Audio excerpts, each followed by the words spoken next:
नमस्कार दोस्तों, हमारी आज की कहानी का टॉपिक है ससुराल में पहली सुबह। बर्तन गिरने की आवाज़ से शिखा की आंख खुल गई। घड़ी देखी तो 8 बज रहे थे। वह हड़बड़ा कर उठी। उफ, मम्मी जी ने कहा था कल सुबह जल्दी उठना है, रसोई की रस्म करनी है, हलवा पूड़ी बनाना है और मैं कि सोती रह गई। अब क्या होगा? पता नहीं मम्मी जी डैडी जी क्या सोचेंगे। कहीं मम्मी जी गुस्सा न हो जाएं। हे भगवान, उसे तो रोना आ रहा था।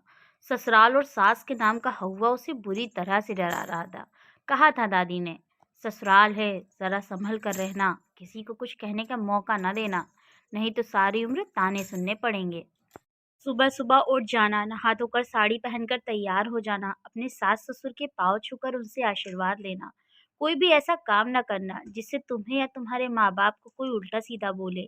शिखा के मन में एक के बाद एक दादी की बातें गूंजने लगी थी।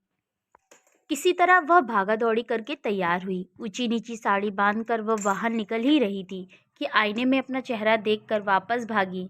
न बिंदी न सिंदूर, आदत नहीं थी तो सब लगाना भूल गई थी।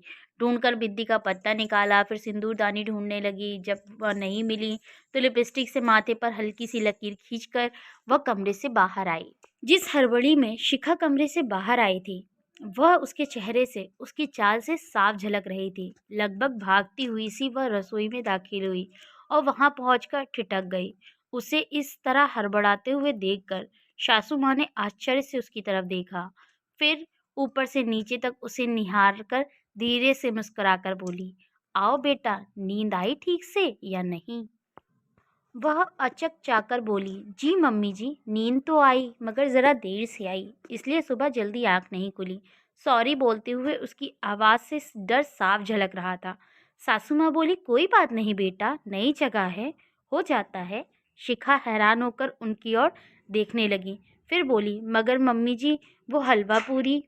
सासू माँ ने प्यार से उसकी तरफ देखा और पास रखी हलवे की कढ़ाई उठाकर शिखा के सामने रख दी और शहद जैसे मीठे स्वर में बोली, हाँ बेटा, ये लो, इसे हाथ से छू दो। शिखा ने प्रश्न भरी निगाहों से उनकी ओर देखा।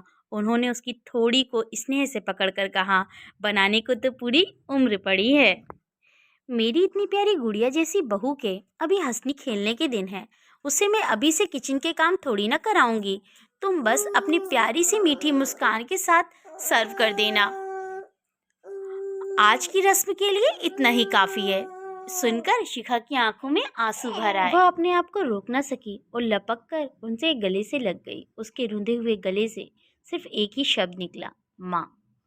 दोस्तों, अगर ऐसी ससुराल हर लड़की को मिले तो लड़की को शादी के बाद ससुराल जाने का भय ही खत्म हो जाए। दोस्तों, अगर आपको हमारी कहानी अच्छी लगी हो तो प्लीज़ मेरे वीडियो को लाइक एंड चैनल को सब्सक्राइब करना ना भूलें। Thank you for watching and keep supporting. Bye bye.